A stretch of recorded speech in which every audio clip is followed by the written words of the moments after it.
Salam dostlarım. Ümid edirəm hamınız yaxşısınız. Bu gün gəlin 5-ci sinif səhifə 40-da Home on Water mətnini tərcümə eləyək. Görək burada yeni maraqlı nələr var. Okay, let's get started. Home on Water. Dostlar, bildiyiniz kimi home ev deməkdir, water da su deməkdir. On isə söz önüdür, nəyinsə üstündə deməkdir. Suyun üstündə ev. Maraqlıdır elə deyil, suyun üstündə ev nə deməkdir görəsən? Okay, baxaq indi mətnin özünə. Hello, my name is Leo and I'm from England in the UK. Salam, mənim adım Leodur. Mən Birləşmiş Krallıqdakı İngiltərədənəm. Dostlar, burada birinci hissədə deyir I'm from England, yəni mən İngiltərədənəm.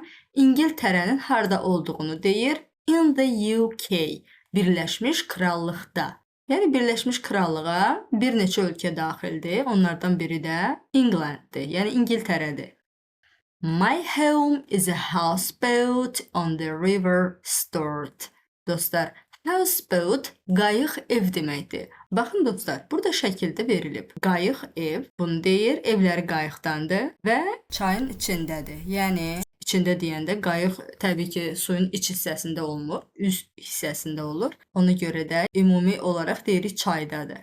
River Sturt. River dostlar, axar çaya deyirlər. Yəni içməli çay deyil bu. Sturt isə çayın adıdır. Necə ki bizdə Kür çayı, Araz çayı var. Burada da Sturtdur. Sturt çayı. Mənim evim Sturt çayının üstündə qayıq evdir.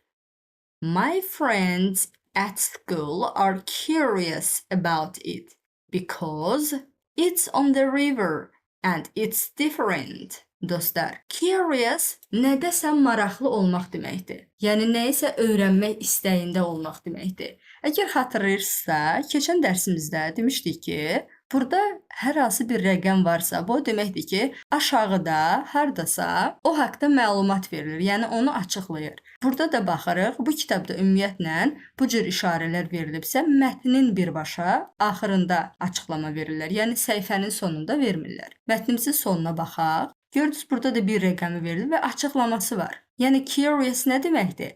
Interested in learning about people and things around you. Around you, ətrafınızda. People, insanlar, things, əşyalar. About haqqında. Interested in nədəsə maraqlı olmaq və bu bir yerdə işlənir. Interested in something, nədəsə maraqlı olmaq. Burada da interested in learningdir, öyrənməkdə maraqlı olmaq.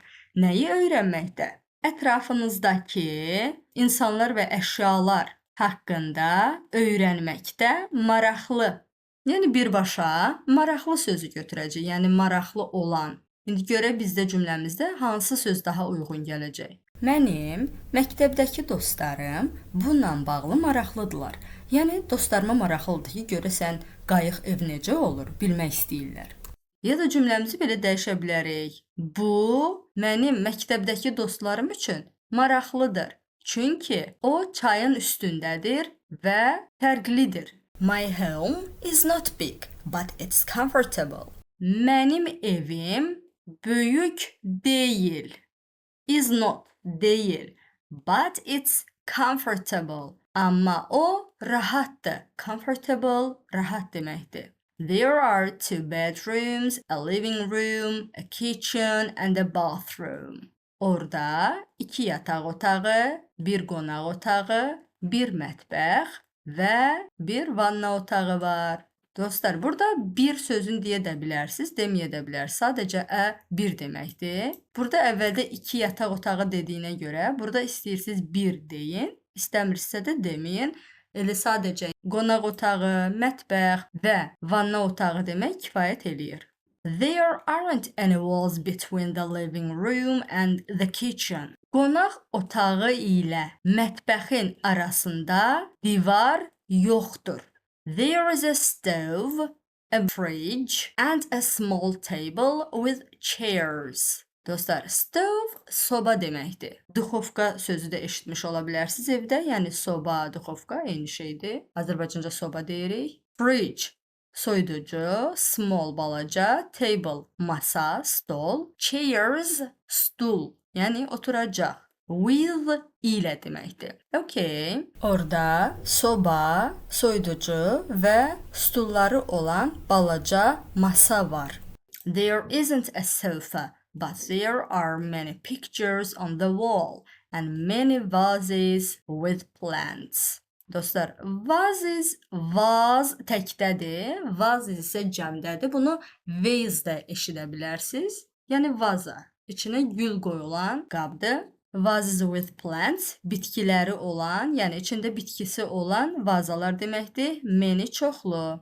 On the wall, divarda. Pictures, şəkillər. Sofa, divan deməkdir. Orada divan yoxdur, amma divarda çoxlu şəkillər və bitkiləri olan çoxlu vazalar var. My parents are fans of nature. Dostlar, burada fan, yəqin ki, fanat sözünü eşitmisiniz. Sadəcə burada fanat deməyəcək. Fanat ümumiyyətlə nə deməkdir? Heyran, vurğun, yəni bu sözlərdən istifadə edirik.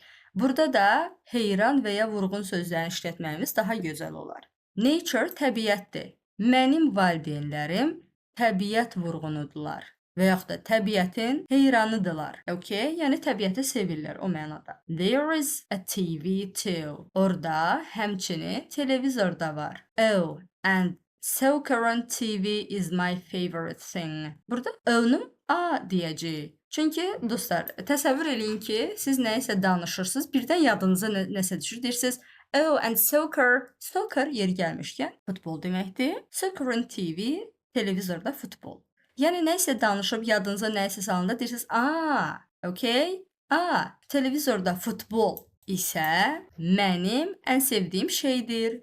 My favorite place at home is my bedroom. Evdə mənim ən sevdiyim yer mənim yataq otağımdır. In my bedroom there is a bed, a closet with my comic books and my clothes, a table and a chair. Yataq otağımda çarpayı, mənim gülməli kitablarım və paltarlarım olan şkaf, masa və stul var. Dostlar, closet şkaf deməkdir. And I'm a music student. So, of course, there is my guitar too. Və mən musiqi tələbəsiyəm. Əlbəttə ki, orada mənim gitaram da var.